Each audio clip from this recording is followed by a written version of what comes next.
Tu es donc venu sur cette terre. Et en venant sur cette terre, tu fais quoi?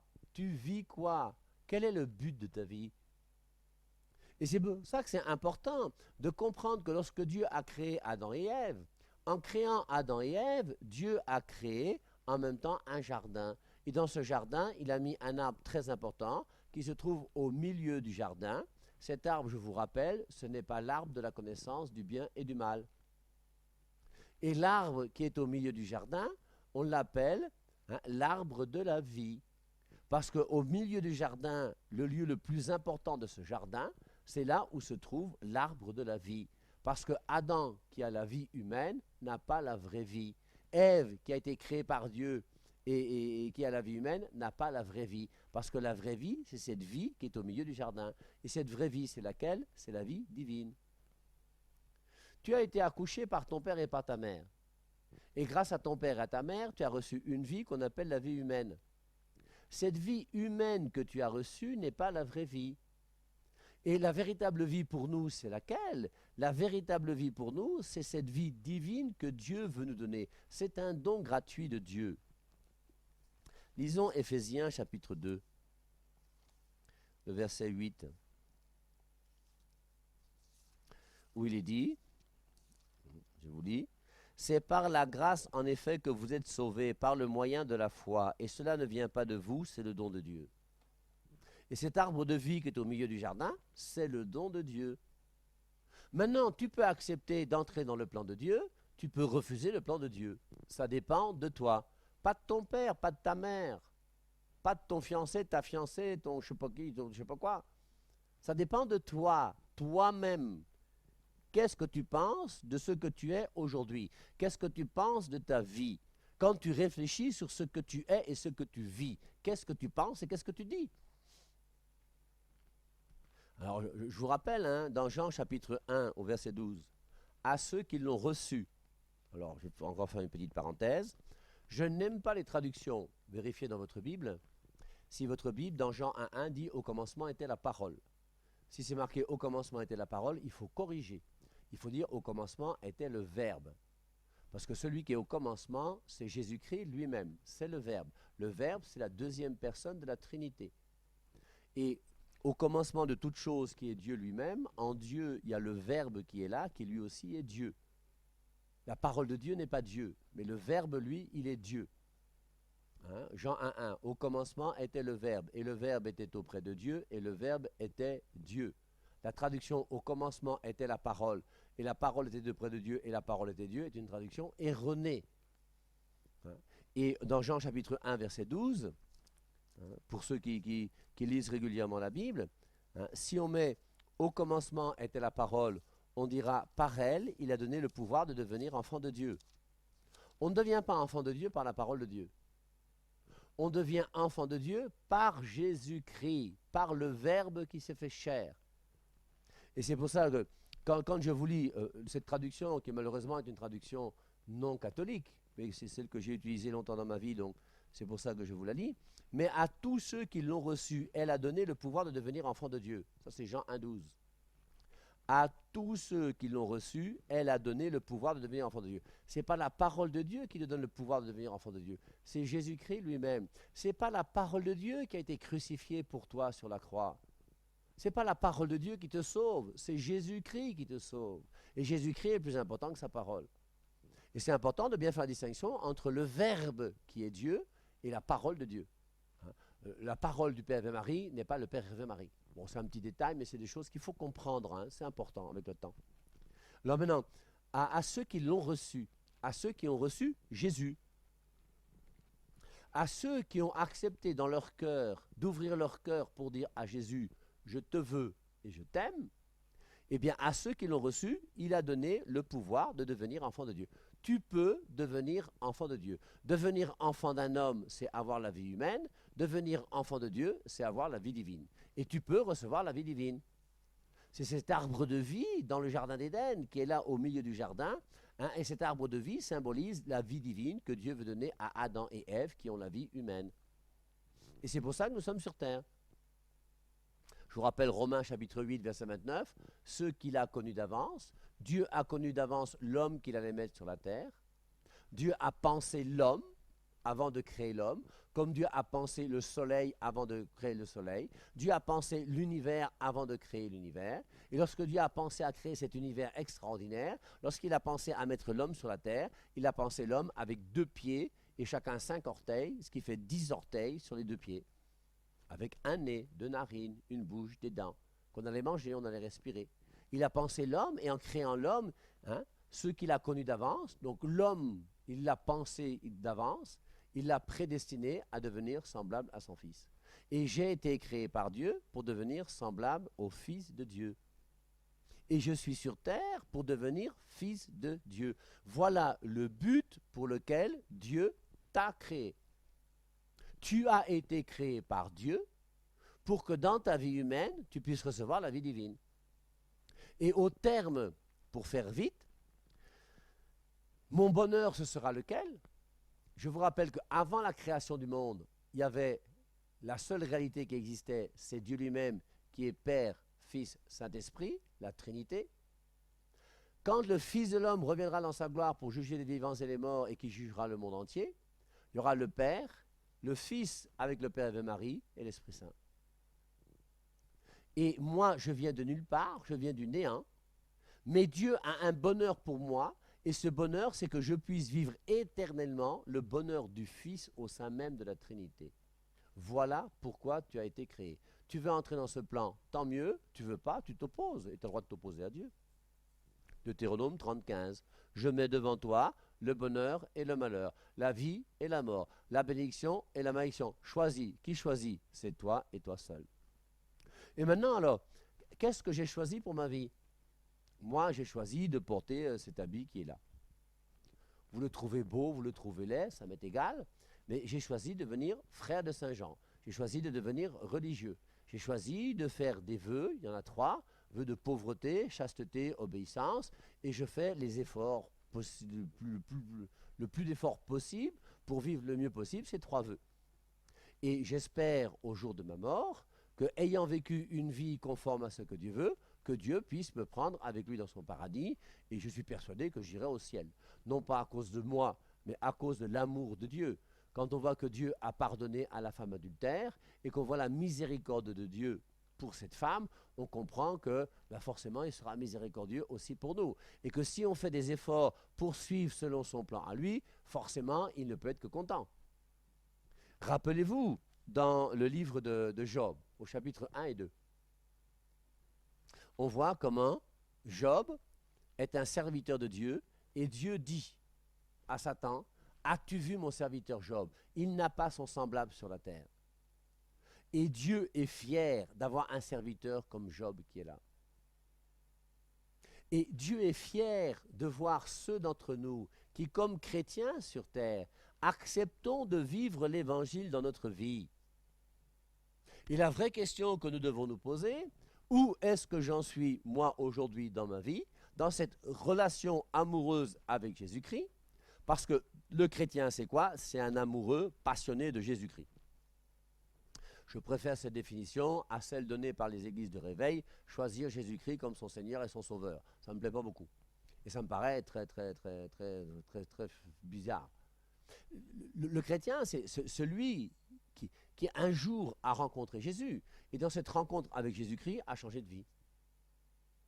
Je vous rappelle que lorsqu'une femme rencontre un homme et se marie avec un homme, il y a beaucoup de bouleversements dans sa vie. Elle s'appelait Aoudou, maintenant elle s'appelle Kanto. Elle était de l'Est, elle était Baya. Chaque matin, elle disait Samende pour dire bonjour. Maintenant, elle dit Amgaka. Elle préparait le mbol avec le couscous et les boules de concombre. Maintenant, elle prépare le nkui, le taro, la sauce jaune et le condré, je ne sais pas quoi encore. Elle commence à parler le patois de son père.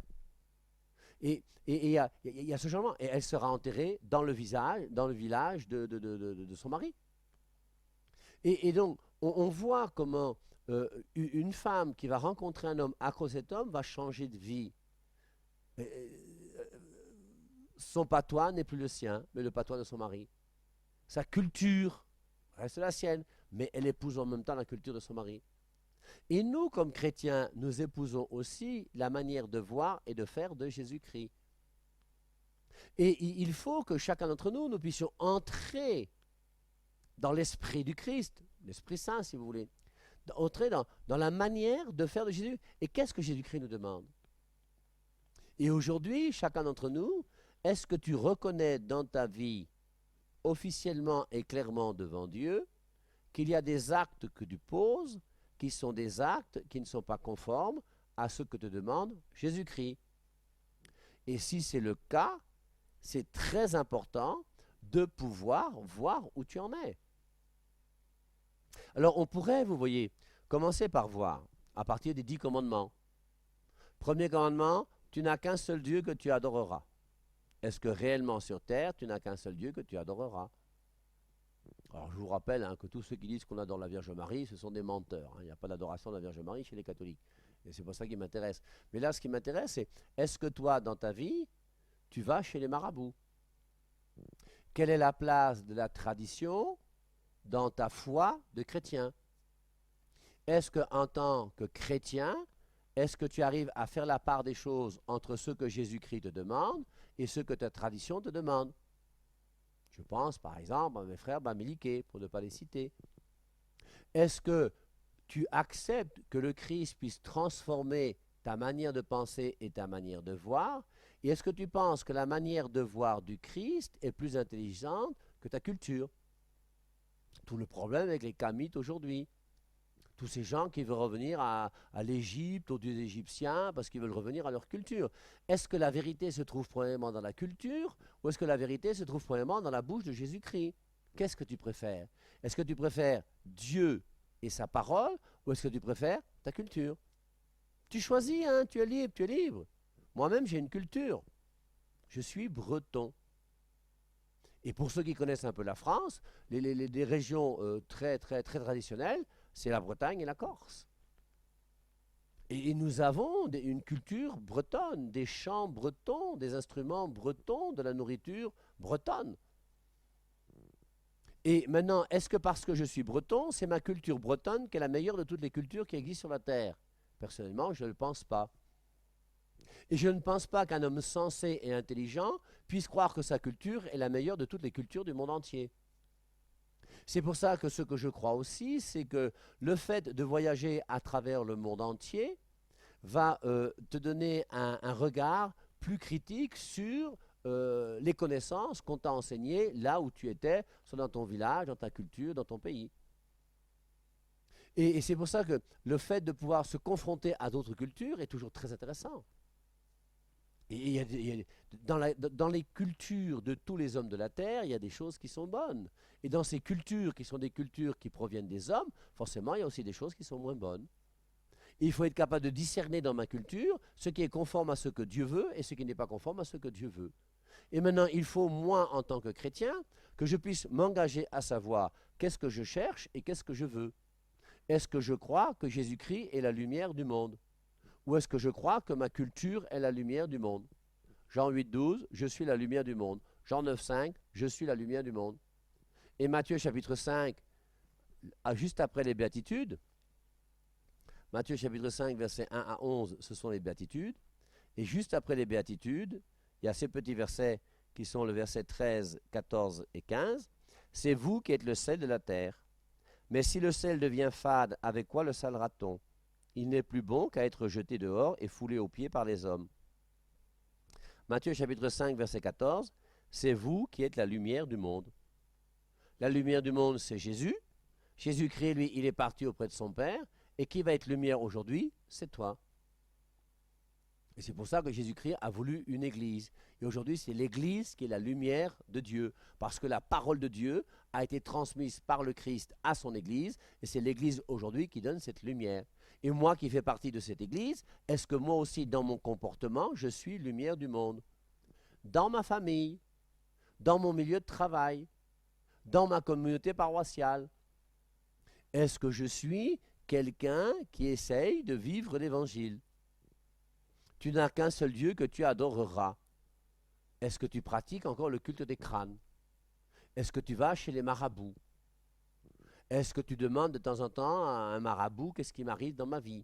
Ou est-ce que tu fais une confiance totale en Dieu? Je vous rappelle les 3 premiers commandements. Tu n'as qu'un seul Dieu que tu adoreras. Tu respecteras son jour, tu respecteras son nom et tu sanctifieras son jour. Quelle est la place de Dieu dans ma vie?